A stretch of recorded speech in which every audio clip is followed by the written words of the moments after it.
Assalamu alaikum wa rahmatullahi ta'ala wa barakatuh. Tout d'abord, je n'ai pas l'intention de vous apprendre ce que c'est que la miséricorde, puisque vous baignez dedans depuis déjà bon bout de temps. Mais c'est comme une bagnole. Vous avez tous une voiture, c'est bien, c'est toujours un plaisir de prendre la voiture et de s'en aller. La miséricorde, les bienfaits d'Allah, c'est la même chose. Mais de temps en temps, il faut savoir s'arrêter et dire, tiens, de la voiture, qu'est-ce qu'il y a dans son ventre? Et justement, cette miséricorde, on en profite tous les jours, l'île Wanhar, partout, en tout. Mais de temps en temps, il est bien de savoir qu'est-ce qui se cache derrière ça. Et vous savez pertinemment que le défi qui nous est proposé, c'est comment arriver à parler de l'islam comme des valeurs universelles. C'est pas simple. Et donc, pour parler d'islam comme des valeurs universelles, aujourd'hui, vous avez bien remarqué que chaque jour, une part de notre humanité diminue. Eh bien, l'islam est venu pour nous permettre de demeurer humains. Et je suis prêt à m'engager pour discuter là-dessus. Wallah, et si je suis musulman, c'est pour rester humain. Alhamdulillah. Mais il faut savoir le dire et le rappeler. Donc, on a l'habitude, nous les musulmans, comme on est ouvert d'esprit, de commencer par le dua de Moussa alayhi salam devant ce que j'ai appelé moi le pharaon qui méprisa les pauvres de son temps. Et il a dit Rabbi shrah li sadri wa yassir li amri wahlul 'uqdatan min lisani yafqahu qawli. Je vous assure que ces conditions-là, vous allez dans une des plus grandes écoles du monde entier. Si vous les appliquez, vous pouvez y rentrer. Vous n'aurez aucune crainte parce que vous aurez compris qu'est-ce qu'il y a derrière ces phrases-là. Rabbi shrah li sadri, ouvre mon cœur. Quand tu veux prendre un discours, quel qu'il soit, où que tu sois, tu demandes d'abord qu'à ce que ton cœur soit net. Il faut que tu adhères à ce que tu dis. Sinon, si c'est fabriquer un discours, on sait tous le fabriquer. Surtout aujourd'hui avec Internet, je ne vous dis pas.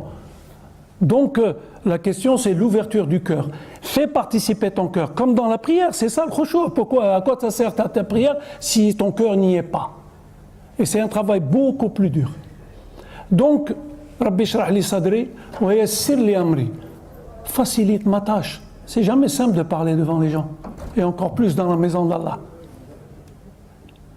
Vous connaissez toutes les conséquences qui peuvent suivre l'homme et toutes ces défaillances qui vont toujours intervenir pour essayer justement de le dévier du but recherché, l'atteinte des cœurs. Le musulman, quand il parle, il cherche le code d'accès des cœurs. Il ne cherche pas autre chose. La seule conquête que sallallahu alayhi wa sallam il a faite, c'est la conquête des cœurs. Où il n'a pas cherché ni les territoires, ni augmenter l'espace, ni la conquête des cœurs.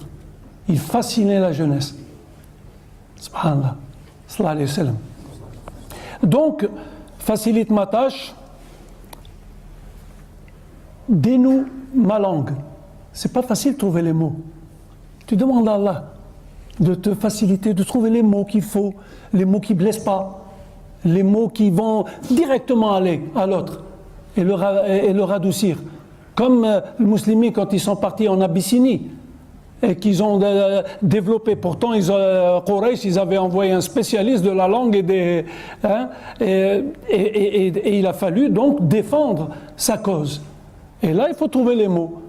Quand on lui posait, par rapport à Maryam alayhi salam, etc., il a toujours trouvé les mots. D'ailleurs, le discours sur Maryam, le discours coranique, est beaucoup profond. Hein. Donc, délie ma langue et donne à ma parole du sens. C'est pas un travail qu'il faut dire uniquement dans une conférence. C'est un travail qu'on fait tous les jours.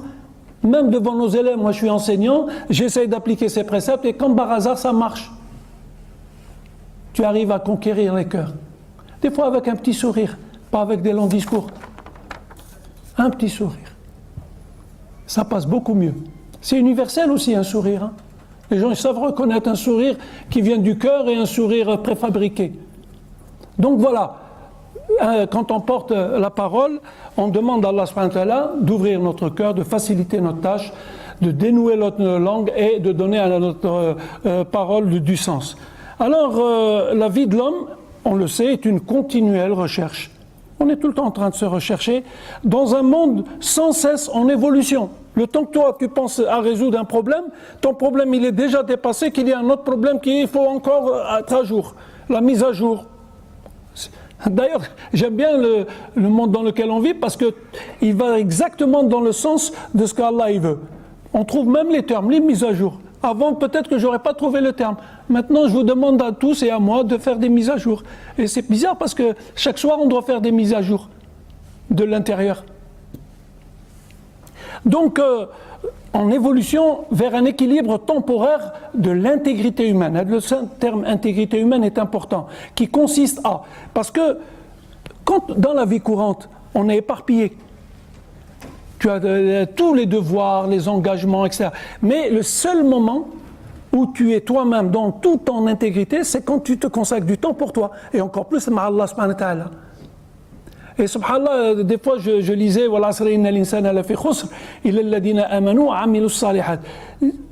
si tu veux comparer le temps, en fait, de la gestion du temps dépend ta faillite ou ta réussite. Comment tu gères ton temps? D'ailleurs, on vit dans un monde des fois j'ai des petits trous d'Alzheimer, hein, ne faites pas attention. Donc, dans un monde où il y a l'espace et le temps, voilà, cherchez le terme. L'espace et le temps. Et aujourd'hui, celui qui détient l'espace et qui détient le temps, il tient tout, hein. Et donc, de cette gestion du temps dépend ta faillite ou ta réussite. Sauf, Allah subhanahu wa ta'ala dit que le temps que tu me consacres à moi, c'est pas du temps perdu. Ne crois surtout pas que quand tu t'arrêtes pour aller consacrer du temps pour Allah subhanahu wa ta'ala, tu es en train de travailler sur toi-même et intérieurement. Parce qu'Allah subhanahu wa ta'ala, il n'a pas besoin de tous ces gestes qu'on fait. Il ne nous les a prescrits que pour nous. Et d'ailleurs, je suis heureux aujourd'hui d'entendre des fois dans les réseaux, etc., des réponses par des spécialistes, des médecins, de tout, qui essayent de donner des explications à des gestes que nous faisons en tant que musulmans, mais que nous pensons être uniquement des gestes religieux, mais qui ont une relation étroite avec l'attention. Et des médecins sont là pour mieux parler sur ce. Mais je suis vraiment ravi, parce qu'aujourd'hui, tu n'as plus besoin de démontrer quoi que ce soit. Il suffit de lire ou d'ouvrir la bonne page, et puis tu trouves des réponses. Je vous jure qu'une fois, il m'est arrivé d'ouvrir un livre de cardio. Et j'ai regretté toute ma vie de ne pas avoir pris des photos de ce que j'ai vu.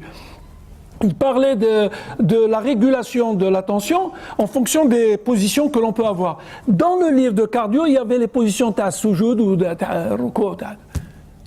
Et j'ai regretté toute ma vie pourquoi je n'ai pas pris des photos, parce que c'est une référence, c'est pas moi qui le dis, c'est des gens qui travaillent dedans, etc. Bien. Alors donc, l'intégrité humaine, ça, pour préserver ton humanité, parce que c'est ça le plus dur aujourd'hui, il faut que tu gardes un esprit de justice, un cœur de miséricorde.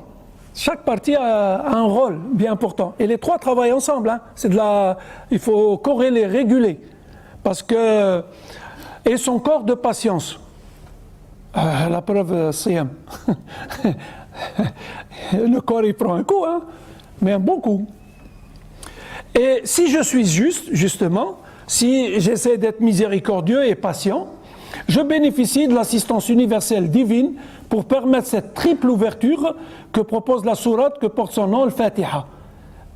Je me suis toujours posé la question, pourquoi en fait le Fatiha, elle est obligatoire dans toute sourate, alors que le reste du Coran ne l'est pas? En fait, c'est parce qu'elle rappelle, et tout le temps, les trois axes de l'islam. Ces trois axes-là, si tu les développes, tu vas trouver tout l'arsenal qui suit, les doigts, les protections, etc. C'est quoi? Une adoration. Iyyaka na'bud. Et une adoration, c'est quoi dans le langage d'aujourd'hui? Il ne faut pas trop utiliser ces termes, ils peuvent être un peu ringards. Une adoration aujourd'hui, c'est une expérience spirituelle. Quand tu vas dans une entreprise, et l'entreprise d'Allah, c'est une entreprise du bien. Donc, on te demande ton CV. Quelle est ton expérience spirituelle, Ma'arbinta? Tu as quelque chose ou la walou? Eh bien, oui, il faut que tu aies un bagage, un minimum de bagage. Ce que j'ai appelé, moi, le RMI, le revenu minimum islamique. Donc, une adoration qui est une expérience spirituelle. Après ça, qu'est-ce qu'il y a? Il y a une protection divine. Tout le monde est content d'avoir sa carte vitale aujourd'hui et tout ça, pour être protégé. Eh bien, la même chose. D'ailleurs, il y a plein de doigts qui est pour te protéger. Il y en a même, c'est du béton, hein. Mais on ne les utilise pas. C'est bizarre, hein. Il faut revenir à ces choses-là. Aujourd'hui, il faut allier ce qu'on appelle la modernité avec ce qui est immuable et qui est universel et tout le temps. Maintenant, quand je prends mon médicament, moi, avant de prendre un médicament, je ne dis pas je ne le prends pas. Je lis le Fatiha 3 fois et je le bois. Et c'est bizarre, il y a des améliorations. On ne refute pas la médecine. Et en plus, on peut aller encore plus haut dans les discours. Parce que des médecines, il y en a 4. Il y a la médecine hindoue, il y a la médecine chinoise, il y a la médecine occidentale et il y a la médecine arabe. Vous avez oublié qu'il y a une médecine arabe. Et moi je ne dis pas celle-là elle est mieux que l'autre, c'est ça le discours des ignorants. Non, qu'est-ce qu'il y a de bon dans celle-là? Qu'est-ce qu'il y a de bon dans celle-là? Qu'est-ce qu'il y a de bon dans celle-là? Et on essaye de ramasser tout ça. Et toute la médecine arabe, c'est pas moi qui le dis, c'est quelqu'un qui m'a fait tilt justement quand je l'ai entendu parler, elle est basée sur l'alimentation. C'est-à-dire, si tu sais gérer ton alimentation, tu peux te soigner. Et ça ne coûte pas cher, puisque c'est toi-même qui vas te soigner. Tu ne manges pas ça, tu manges ça. Il a fallu que je sois diabétique pour comprendre que c'est le repas du vrai musulman. Aujourd'hui, si tu veux manger islamiquement, il faut que tu manges le repas d'un diabétique. Masha'Allah, il n'a pas de problème. Et ça me rappelle un frère qui est ici parmi nous, qui un jour, Allah subhanahu wa ta'ala, il avait éprouvé par des épreuves pas faciles. Et il m'a dit une phrase que je n'ai jamais oubliée. Il m'a dit, tu sais Hamza, des fois Allah subhanahu wa ta'ala, il éprouve certains individus pour qu'ils comprennent les mécanismes des choses et qu'ils les apprennent aux autres. C'est-à-dire, il ne choisit pas n'importe qui Allah subhanahu wa ta'ala pour éprouver. C'est pour lui montrer, voilà la solution, mais tu vas la subir et tu vas la transmettre. C'est grandiose. Donc une protection divine pour éviter toute faillite humaine. Et enfin, ihdina as-sirat al-mustaqim. Donc toi tu fais les deux premières et le résultat c'est que tu as une orientation. Tu peux avoir quelqu'un qui a une expérience spirituelle et qui en même temps a une protection divine mais qui ne sait pas s'orienter. Il y a beaucoup de musulmans aujourd'hui qui n'ont pas trouvé le bon chemin. Ils ont dévié. Bien qu'il soit protégé, tu ne peux pas dire qu'il n'est pas musulman, il est musulman, il pratique, mais en même temps, l'orientation. Combien d'élèves ne réussissent pas leurs études à cause du problème d'orientation? Il n'a pas pris la bonne route. Et voilà, donc lorsque l'homme ne transmet plus de valeurs, il devient voleur de bienfaits divins. Et tous ses efforts dans la quête d'un bonheur deviennent vains. Ce n'est pas la peine de te casser la tête. Si tu n'es pas quelqu'un qui transmet des valeurs, tu sais que tu vas finir mal. Obligatoirement. Parce que on n'est que des consommateurs de la miséricorde divine. Les humains ne sont que des consommateurs de la... Quand tu as ta facture d'électricité, tu consommes toi pendant un mois, tu t'en rends pas compte. Mais à la fin, tu as la facture. Eh bien, c'est la même chose, Allah subhanahu wa ta'ala. Consomme, vas-y, profite. Mais il y a deux manières de payer la facture divine. Soit tu dis Alhamdoulilah et le dossier est classé, il a payé sa facture, soit tu ne le dis pas et il va falloir le payer par autre moyen. D'où les épreuves, d'où. Donc il vaut mieux choisir la solution la plus facile pour nous, sinon c'est pas évident. Je n'ai pas la prétention de finir ça, rassurez-vous. Je dois finir à quelle heure Non, il est 6h30, moins 25. Vous me donnez jusqu'à quelle heure, s'il vous plaît? 19h? Inch'Allah. Alors, la miséricorde, Rahma, c'est l'histoire d'une misère qui se matérialise dans les cœurs et une corde lancée par Allah subhanahu wa ta'ala qui spiritualise les esprits pour donner corps et âme. C'est comme si nous, on est là dans la mélasse, où Allah subhanahu wa ta'ala nous a envoyé « Wa'tasimu bihablillahi jami'an ». Ce que j'avais dit à certains, ça veut dire attache-toi à la corde de Dieu avec une main, mais avec l'autre tu essaies de relever les autres qui sont dans la mélasse. Il t'a pas dit ligote-toi à la corde de Dieu, c'est-à-dire tu fais rien. Cette compréhension est très importante. C'est les démarches qu'il faut faire pour justement comprendre. Donc on a dans le Coran 114 sourates, moi j'ai appelé ça des chantiers de la restauration humaine. Le sourate elle a contribué à cette restauration humaine dans le Coran et il s'amorce par Bismillahir Rahmanir Rahim. Alors pourquoi tout ça? Ben, comme si rien ne sera révélé par ce livre, tu ne peux pas pénétrer dans les secrets de ce livre si tu ne te rappelles pas la miséricorde qu'elle dégage. Si tu pars du principe que oui, tu vas rentrer dans un domaine où il y a de la miséricorde et elle est pleine, et à ce moment-là, Allah subhanahu wa ta'ala, il va t'ouvrir des petites choses. D'ailleurs, ce travail lui-même, c'est devenu rien que par une petite idée. La miséricorde, c'est bien, on en profite. C'est comme ça les démarches. Après, tu commences à ouvrir. Et après, tu te rends compte que ça ne finit pas en fait. Parce que le sujet n'est pas fini du tout. Mais alors là, pas du tout. Et ça ne finira pas. قل لو كان البحر مدادا لكلمات ربي لنفد البحر قبل أن تنفذ كلمات ربي. La parole de Dieu, elle ne finit pas. Elle est infinie. Et il y aura toujours des gens qui viendront combler les déficits et rajouter, etc. Donc, il faut se rappeler la miséricorde. Ça me rappelle une fois, il y avait quelqu'un qui avait lu, a dit que fi ayatun muhkamatun hunna umul kitab wa ukharu mutashabihat.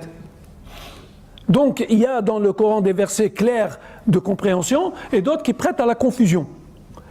Mais en réalité, je lui ai dit, en fait, si vous voulez pénétrer dans le Coran avec la recherche de la vérité, avec un cœur qui est humble, qui veut apprendre, eh ben Allah subhanahu wa ta'ala, il va te faire sortir que les versets qui sont faciles à comprendre, qui sont dont le sens est simple, et ça rentre dans ton cœur.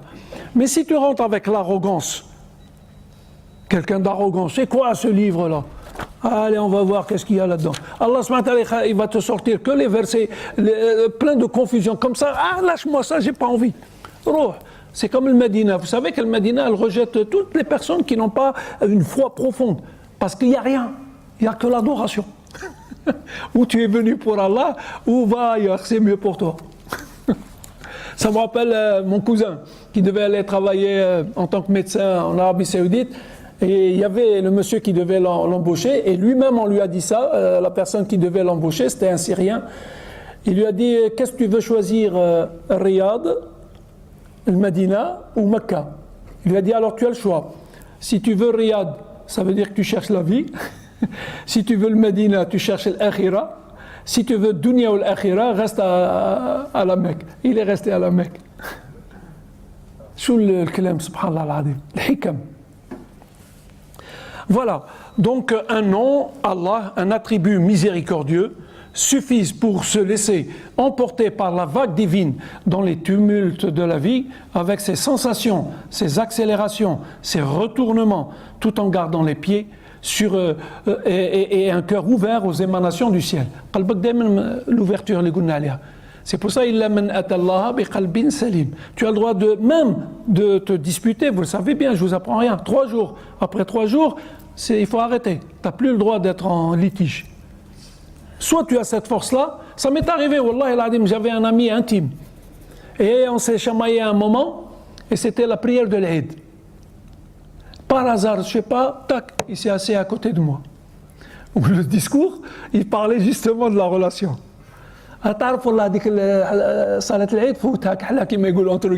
C'était très dur, la conscience elle bouillonnait. Mon ami, mon frère à côté de moi, on ne se parle pas, et lui il te dit, ah si tu veux l'akhira, voilà. Et il a fallu que je surpasse mon ego. Si tu ne surpasses pas ton ego, d'ailleurs à ce propos, vous savez, vous vous êtes demandé pourquoi il y a les 4 attitudes dans la prière. On est debout, après on s'incline. Après, on se prosterne et après, on s'assoit. Eh bien, je vous dis, moi, c'est un programme, Adam. Et c'est un programme pour tout individu sur Terre. Vous savez, quelqu'un, vous, sur Terre, qui ne cherche pas à rester debout devant la difficulté? Tout le monde. Ils essayent de rester debout devant la difficulté. Mais là, la différence, vous savez ce que c'est? Tu lis le Coran. Ça veut dire que tu ne peux pas faire face à la difficulté que si avec le Coran. C'est le Coran qui va t'aider à faire face aux difficultés de la vie. Faites l'expérience. Après, qu'est-ce que tu fais? Tu t'inclines. Tu t'inclines devant quoi? Devant la vérité, surtout quand tu as tort. Quand tu as tort, il faut aller. Excuse-moi, j'ai fait une grosse bêtise avec toi. Moi, de toute ma vie, quand j'ai dû m'excuser devant des gens, jamais ils m'ont repoussé. Toujours les pauvres mskini disent, allez, c'est rien. Wallahi al-Adim, par expérience. Tu as fait ce qu'Allah il a voulu que tu fasses, le retour il t'est facilité. Et donc, après, tu te prosternes. C'est bizarre. Dans la prosternation, ton cerveau, celui-là dont tu es si fier, il doit être à la position la plus basse. Rabaisse-toi, rabaisse-moi cette machine. En fait, le cerveau, il n'est là que pour te permettre de te repérer dans ce monde. Mais pour mieux saisir l'autre monde, c'est surtout aussi avec ça. En tout cas, il y a une interaction entre les deux. Donc, c'est pour tuer ton ego. Et c'est pas par hasard que quand ton cerveau est le plus bas, que Allah subhanahu wa ta'ala, il est le plus proche de toi. Tout le monde le sait, que c'est dans la prosternation qu'Allah, il est le plus proche de toi. Et Kanaou, il te dit, écoute, tu sais là, ton ego là, laisse-le de côté. Si tu veux venir avec moi, viens en toute humilité et je m'occupe de toi. C'est tout, c'est un contrat simple. Et comme ce travail, et tu dois le faire tous les jours, puisque tu fais 5 fois la prière par jour, eh bien, il est dur, il n'est pas facile, parce que ça demande la remise en question, ça demande ceci, cela. C'est un travail dur, eh bien, mais au fur et à mesure que tu fais ce travail, tu commences à ressentir le repos, le moment de tashahhud. C'est la sérénité. Tahiyatul lillah. On t'aime assis, tranquille. La force, tranquille. Et bien voilà, tout est lié, vous voyez, c'est un enchaînement. Tu ne peux pas dire je fais ça, je fais pas ça, je fais ça, ou pas. Non, il y a une comment on appelle ça? Le terme m'échappe, c'est pas grave, c'est bon signe ça. Alors donc, la miséricorde n'est pas un concept qu'on formalise ou qu'on formate. D'ailleurs, si c'était comme ça, dans les universités, il y a longtemps qu'on enseigne la miséricorde. Mais on ne l'enseigne pas parce que comment veux-tu que je t'exprime ce que je ressens de la part de la miséricorde d'Allah si tu ne le vis pas toi-même? C'est ce que tu vis. Et c'est pour ça que des fois, il y a des émanations extérieures, comme le sourire, comme le fait d'être au service des gens, comme, etc. Ça doit refléter justement quelque chose qui est à l'intérieur. D'ailleurs, le prophète sallallahu alayhi wa sallam, c'était un Coran qui marche. Alors, soyons un verset qui marche. Un verset. Si tu représentes un verset du Coran et que quand les gens te voient, ils se rappellent ce verset, tu as gagné dans l'affaire. Et en plus, j'ai toujours posé cette question aux gens. Durant la vie du prophète sallallahu alayhi wa sallam, la sunna, c'est qui?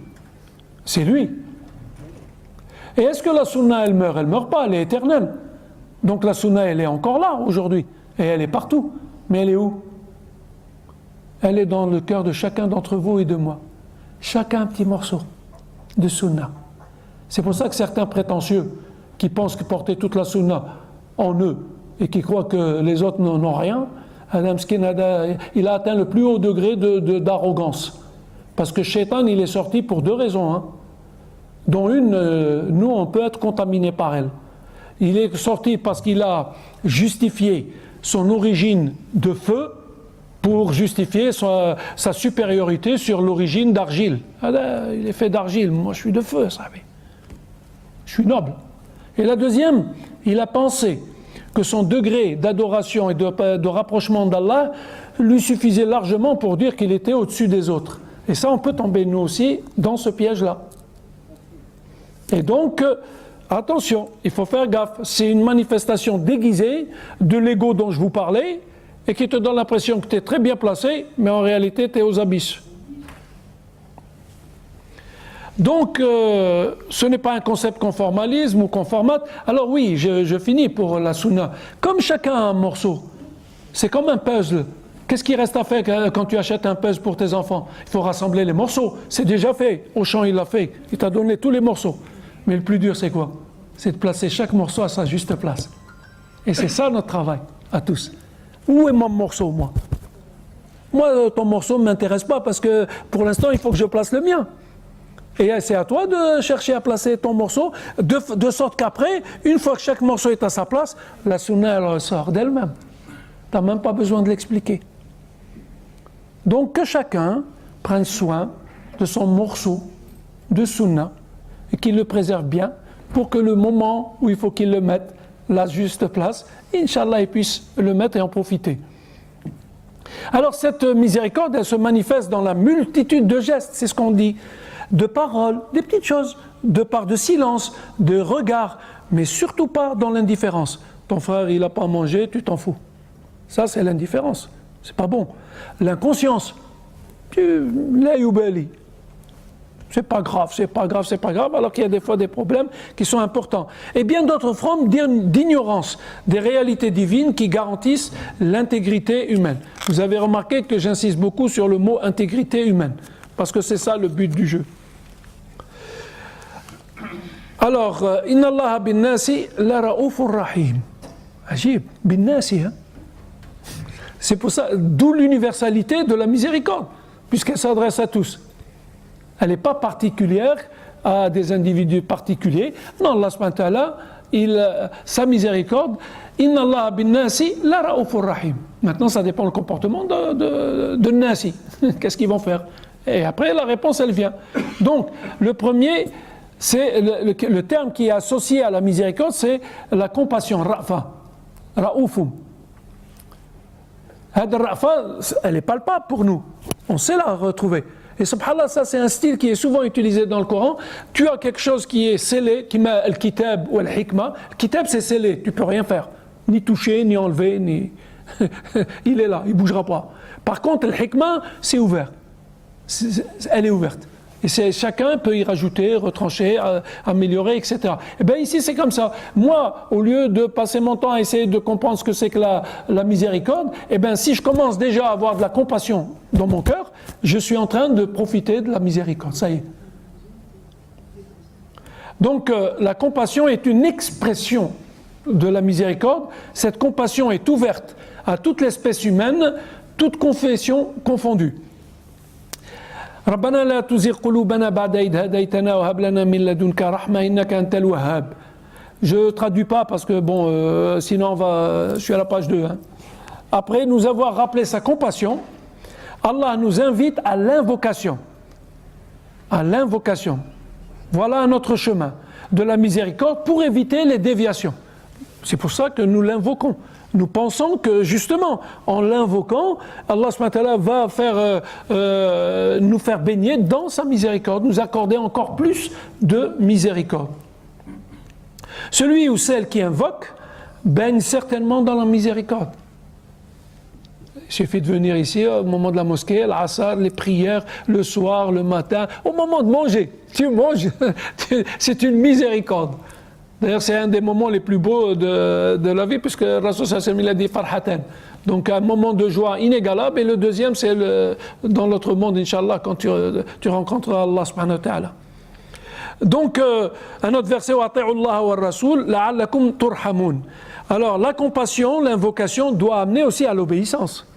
Il faut un certain degré d'obéissance à Allah et à son prophète. Il va de soi que l'obéissance au Seigneur des mondes et ses guides simplifie l'itinéraire parsemé de miséricorde. Nous, on a la chance que Rasul sallallahu alayhi wa sallam, il a tout expliqué. C'est comme une notice, il t'a dit voilà. Après, tu n'as plus qu'à appliquer, c'est tout. Le problème, il est dans l'application, pas dans l'explication. Hein. Donc, on doit appliquer ça et après, on va voir les effets de l'application de ça. Ce n'est pas une obéissance aveugle, mais un respect des règles universelles qui régissent l'homme dans son interaction avec tout environnement familial. Parce que Din, il parle de la relation familiale. Din, il parle de la relation sociale. Il parle aussi de la relation professionnelle. Donc, il est là. C'est des règles que tu dois appliquer. Et l'invocation et l'obéissance à des règles sont des expressions de la miséricorde. Mais malheureusement, le cerveau, il a du mal à se soumettre. D'ailleurs, pourquoi on parle de soumission? La soumission, c'est quoi? C'est, subhanallah, autant pour les choses de ce monde, utilise ton cerveau, autant pour les choses de l'autre monde, utilise ton cœur. Il n'a plus beaucoup de place. Et on en a tous un peu, et on est fatigué de ça. Mais ça, on n'est pas fatigué, c'est là qu'on trouve le plus souvent. Et c'est par justice d'ailleurs, parce que sinon ça voudrait dire qu'il faut être un intellectuel pour rentrer au paradis. Si tu dois tout comprendre, il n'y a que ceux qui comprennent qui vont au paradis. Il y a des gens qui n'ont pas compris, mais le Jumu'ah par exemple, certains pensent que c'est le fait que tu comprennes le discours. Mais non, c'est la présence, parce que les cadeaux et les récompenses qui sont donnés, c'est en fonction de celui qui est venu le premier et le suivant, etc. Donc, c'est une question de présence. C'est ta présence qui te donne de la miséricorde. Et d'ailleurs, tu éprouves autant de plaisir, même quand tu vas dans d'autres mosquées où tu ne comprends pas le discours. Hein. Moi, il m'arrive d'aller chez nos frères turcs, je me sens aussi bien qu'ici ou ailleurs. Je ne comprends pas. Mais c'est la présence. Tu es là. Ça, c'est important. La maghfiratun min Allah wa rahmatun khayrun mimma yajma'un. Un pardon de la part d'Allah et une miséricorde valent mieux que ce qu'ils amassent. Amasser les choses de ce monde, c'est s'encombrer. Parfois sombrer au prix d'une injustice envers soi-même ou les autres. Parce que si je veux toujours accumuler, je vais à un moment prendre ta part. Donc je suis rentré dans l'injustice. Il faut que je me mette des traits. D'où le qana'a, le fait de se contenter de ce qu'Allah t'a donné. Et le prophète sallallahu alayhi wa sallam, il a dit, le plus riche d'entre vous est celui qui se satisfait de ce qu'Allah lui a donné.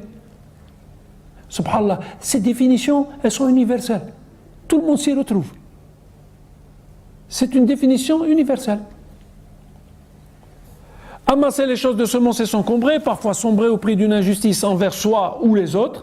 Il y a dans la culture du pardon. Le terme est important, la culture. Malheureusement, aujourd'hui, vous avez remarqué, dans le mot culture, il y a le mot culte et il y a la culture. Mais au lieu de faire du culte une culture, on a fait de la culture un culte. Ça peut être grave. Donc, il y a dans la culture du pardon une compensation à cela. Les déficits qu'on a, etc., eh bien, c'est par le pardon. Quand tu sais pardonner, Allah subhanahu wa ta'ala, c'est comme le ciment. Il y a des trous dans un édifice, eh ben, on essaie de mettre du ciment pour essayer de consolider. Eh ben, le pardon, c'est ça. Le rôle du pardon, c'est ça. D'ailleurs, le pardon fait partie d'un pilier fondamental dans le processus d'une religion, quelle qu'elle soit. Quelle miséricorde! Ne garde de ce monde que ce qui t'est nécessaire, sinon sur toi, l'étau se serre. Des fois, tu te dis D'ailleurs, il y a des invocations pour, si tu te sens vraiment dans l'angoisse, ça peut t'aider aussi à te libérer de cette angoisse. Il y a beaucoup de paroles du prophète sallallahu alayhi wa sallam qui nous a apprises, qui nous permettent. Bon, je vais essayer de finir avec ce verset-là, parce qu'il me paraît important, et après je passerai à la conclusion directement. Mais Inch'Allah, si on a d'autres occasions, où on le fera en plusieurs parties. Alors, فَبِمَا رَحْمَةٍ مِّنَ اللَّهِ لِنْتَ لَهُمْ وَلَوْ كُنْتَ فَضًّا غَلِيظَ الْقَلْبِ لَانفَضُّوا مِنْ حَوْلِكَ فَاعْفُ عَنْهُمْ واستغفر لهم وشاورهم في الأمر فإذا عزمت فتوكل على الله إن الله يحب المتوكلين. Donc Allah subhanahu wa ta'ala s'adresse au prophète sallallahu alayhi wa sallam, mais indirectement, d'ailleurs quand il lui dit si tu avais été rude, le prophète sallallahu alayhi wa sallam il n'est pas rude. Donc quelque part le discours s'adresse plutôt à nous qui sommes rudes. Et donc ça c'est un discours qui s'adresse à tout responsable, quel qu'il soit. Que tu sois enseignant, que tu sois responsable d'une association, que tu sois... Et nous allons voir comment se manifeste la miséricorde dans la notion de responsabilité.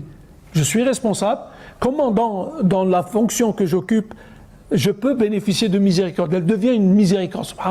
Alors quoi? On l'a dit, c'est par quelque miséricorde de la part d'Allah que tu, Muhammad sallallahu alayhi wa sallam, a été si doux. Elle a déjà la douceur. Mais si tu étais rude au cœur dur, ils se seraient enfuis de ton entourage. Pardonne-leur. La notion de pardon, elle revient.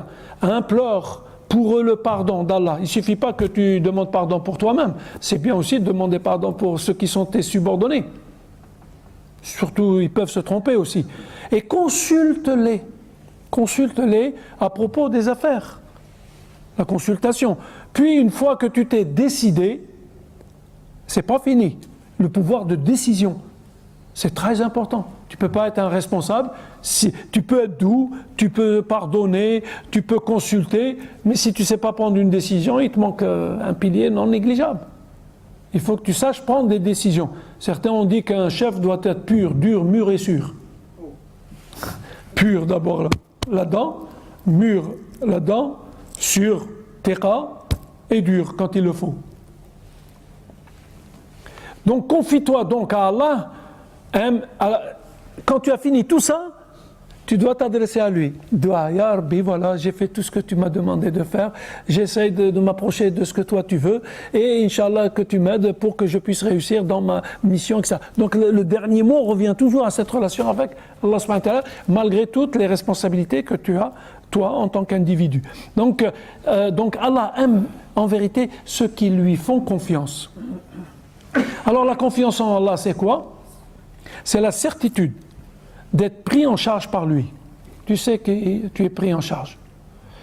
De profiter de ses bienfaits. Tu ne peux pas refuter les bienfaits d'Allah. C'est pour ça que tu dis Alhamdulillah, tu es content qu'Allah et de lui être reconnaissant. Et après tu le remercies pour ce qu'il t'a donné. Ah, il y a la confiance. Tu es quelqu'un qui fait confiance en Allah subhanahu wa ta'ala. Et le prophète sallam nous a dit, toute parole par douceur s'embellit et par haine s'enlaidit. Si je viens te demander quelque chose, mais avec le sourire et tout doucement, en général, il y a plus de chances que tu l'acceptes. Mais si j'utilise le côté, la dureté, etc., je ne suis pas sûr que tu vas l'accepter. Alors, un discours qui s'adresse à tout responsable, soucieux, de bénéficier de l'aide du miséricordieux. C'est pour ça qu'on parle de l'ikhlas. L'ikhlas, c'est quoi? Je travaille pour sabilillah, ça veut dire que j'ai le bénéfice de l'aide du miséricordieux. J'ai espoir, en tout cas, au moins. La douceur qui s'oppose au durcissement et de rigueur, pour éviter la fuite des cœurs. Pardonner et encore plus implorer le pardon pour ses subordonnés est signe de miséricorde. Moi, j'ai eu une fois un proviseur qui était d'une gentillesse et Wallah al-Adim, mais je ne pouvais jamais lui dire non. Il pouvait me dire tout ce qu'il voulait. Je dis oui, oui, bien sûr. Et j'y vais, parce qu'il avait le sens de te demander quelque chose. Avec beaucoup de douceur, et s'il vous plaît, est-ce que... Tu ne peux pas dire non, impossible. Il faut vraiment que tu sois... tu ne peux pas lui dire non. Par contre, l'inverse aussi existe. Hein. Alors là, c'est une autre affaire. Donc, la douceur qui s'oppose au durcissement et de rigueur pour éviter la fuite des cœurs, pardonner et encore plus implorer le pardon pour ses subordonnés est signe de miséricorde, consulter avant de décider est miséricorde, car se dégage la confiance et la confidence. Aujourd'hui, même dans le domaine de la politique, j'ai fait partie de ce qu'on appelle le conseil de développement. Dans la métropole ici, c'est ce qu'on appelle la démocratie participative. C'est quoi? On réunit des tas de personnes de tous bords, et quand il y a des projets, on leur demande leur avis. Qu'est-ce que vous en pensez? Au point qu'à un moment, on a senti qu'il manquait des jeunes dans cette assemblée, et il y a eu tout un travail pour que les jeunes intègrent et qu'ils apportent aussi leurs problèmes. Parce que comment voulez-vous, moi, que je parle au nom des jeunes, je ne vis pas ces problèmes? C'est mieux quand même qu'il y ait des jeunes qui vont parler de leurs problèmes. Et c'est ça la consultation, vous voyez? Parce que si je veux répondre à tout et que c'est limité, moi je le vois, heureusement qu'il y a la retraite. Parce que, en tant qu'enseignant par exemple, tu as des élèves qui ont la même tranche d'âge, tout le temps. Elles ne bougent pas. Mais toi tu vieillis. Donc l'écart de compréhension entre toi et eux, il augmente. Et à un moment, vous n'allez plus vous comprendre, c'est la guerre. Donc il vaut mieux partir, la retraite. C'est vrai, parce que tu as un jeune qui arrive et il a envie de... C'est sa vie à lui, c'est son rythme, sa façon d'être. Et moi je vis une autre école, moi j'ai vécu 4 vies, comme dirait l'autre. Elles sont toutes différentes, hein. Selon que tu aies vécu une partie au bled, une autre partie ici, une autre, etc. Donc, on évolue, mais il faut parfois céder la place pour essayer. Bien. Alors donc, consulter avant de décider et miséricorde, car se dégage la confiance et la confidence. D'ailleurs, quand tu consultes des gens pour prendre une décision, supposons que tu t'es trompé, ils t'excusent, parce que tu les as consultés. Ils sont dedans. Tu as pris une décision, mais en tenant compte de ce qu'ils ont dit. Donc ils vont t'excuser, ils vont dire c'est rien, on va tenter une autre chose. Mais si tu choisis tout seul, et sans leur dire, je te dis pas la suite. Ah non, moi c'est toi, tu l'as fait tout seul. Tu m'as demandé mon avis, etc., etc. Donc vous voyez, c'est une sécurité pour toi, en tant que responsable dans tout ce que tu entreprends, de consulter. Comme ça, demain, si tu te trompes, l'excuse, Comme dirait l'autre, l'erreur est humaine, mais il ne faut pas que l'humain soit une erreur. Alors, sans douceur, sans pardon, sans consultation, sans confiance, rien n'avance. L'homme, pour faire face à la transgression sous toutes ses formes, à l'incitation du mal, à la perdition, à l'insouciance, ne dispose que de miséricorde pour renforcer le lien familial, social, piété, humilité, part de silence, invocation, prière, conciliation, pardon, confiance. Tous ces termes que je suis en train de dire, c'est les termes qui ont été utilisés là-dedans. C'est-à-dire, subhanallah al-adim, quand tu prends la miséricorde, tu coupes un peu pour voir qu'est-ce qu'il y a à l'intérieur, tu vas trouver tout ça. C'est toutes ces notions. Et par la miséricorde, la vie reprend, la terre donne, l'espoir renaît, et l'homme reçoit et se réconcilie. Et là, je passe à la conclusion pour vous laisser tranquille après, parce que sinon, on ne finira pas. Voilà. Alors, si je résume en gros, à travers tous ces versets, les mots qui ont été utilisés, eh bien regardez, la compassion, l'invocation, l'obéissance, pardon pour soi et les autres, la grâce, la douceur, la consultation, la confidence, la confiance, lecture bénie, piété, repentir, bienfaisance, silence, écoute, humilité, endurance, espoir, pureté, paix, vertu, affection, bonté, réflexion, et à la fin concorde. Et subhanallah, tout à l'heure, l'idée m'est venue, je me suis dit, on commence par la compassion, tu commences d'abord à avoir de la compassion pour que tu arrives à la fin à la concorde. L'union. Comment veux-tu qu'il y ait une concorde entre moi et toi si on ne fait pas tout ce trajet-là? Chacun de son côté. Et parfois, il faut renoncer à son droit pour ne pas être injuste. Moi, je me méfie de ceux qui parlent tout le temps comme quoi c'est la vérité. Il y a ma vérité, il y a ta vérité et il y a la vérité. C'est pas parce que je le dis que c'est la vérité, hein. C'est ma vérité telle que je l'ai comprise. Il y a la tienne, mais il y a la vérité, celle du Coran qui émane de la Sunna. Et parfois, on a des lectures un peu, subhanallah al-adim, genre, s'il y a un litige entre vous, il faut le renvoyer à Allah. Souvent, notre compréhension, le renvoyer à Allah, ça veut dire viens voir, j'ouvre le Coran, regarde ce qu'il dit Allah. Tu vois, tu es en tort. C'est pas ça. Non, c'est on est là, on se comprend pas. D'accord. Écoute mon frère, on va s'arrêter là. Moi, je m'en vais, et toi, tu t'en vas. Et Allah, lui, il va régler le problème. Essayez, Hadi, et vous m'en rendrez des comptes. Pourquoi on choisit toujours les solutions hard? Il y a les solutions soft. C'est pas un problème. Wallah, au contraire, il y a une fois un frère, j'avais dit quelque chose, il est venu, la première des choses qu'il m'a dit, je suis pas d'accord. Je lui ai dit, alhamdoulilah, tu n'es pas d'accord, moi j'ai pas envie que tu sois d'accord avec moi. Mais je n'étais pas un mouton de Malheur, moi j'ai envie que tu gardes ton avis, parce que ton avis c'est toi. Et subhanallah, récemment j'ai lu une petite phrase d'un sage. Il a dit, quand tu fais une invocation à Allah, et que tu lui demandes de te donner quelque chose, eh bien, parfois il te l'accepte, et parfois il ne te l'accepte pas. Ben, tu devrais être plus content quand il ne te l'accepte pas que quand il te l'accepte. Ça paraît paradoxal. Parce que quand tu fais la demande et qu'il t'accepte, la demande émane de toi. C'est toi qui as fait la demande. Mais quand lui, il a refusé, le refus vient de lui. Et ce qui vient d'Allah a plus de valeur que ce qui vient de toi. Et quand il m'a dit ça, ma tête, elle a... Et subhanallah, il y a des choses comme ça. Donc, ainsi, par miséricorde, on commence à éprouver de la compassion afin d'aboutir à la concorde. Et c'est un repas complet, ça tombe bien, c'est Ramadan, à consommer sans modération pour garder la ligne droite pour ceux qui aiment le régime, en toute sérénité et éviter l'obésité de l'obscénité. Kalam al-fahish. Arrête. Conclusion, une bonne façon de conclure, c'est d'aller aux sources de la miséricorde, en cédant la parole au miséricordieux, dans la sourate, le tout miséricordieux, Ar-Rahman. Tiens, c'est bizarre, il y a une sourate qui parle de Rahman, consacrée rien qu'à ça. C'est-à-dire celui qui dispose de la miséricorde. Ar-Rahim, c'est celui qui la distribue. Non seulement il la possède, mais il est capable de la donner. Parce que tu peux posséder quelque chose et pas pouvoir le donner. Lui, c'est... Et d'ailleurs, aller dans le sens de ce qu'Allah il veut, c'est dans le principe universel donner et recevoir. Allah il donne tout et il n'a besoin de rien. Donc toi, si tu veux aller dans ce sens, il faut que tu apprennes à donner plus que ce que tu reçois. On a demandé à Ali, radiyallahu anhu, comment reconnaître quelqu'un qui est attaché à ce monde de quelqu'un qui est attaché à l'autre monde.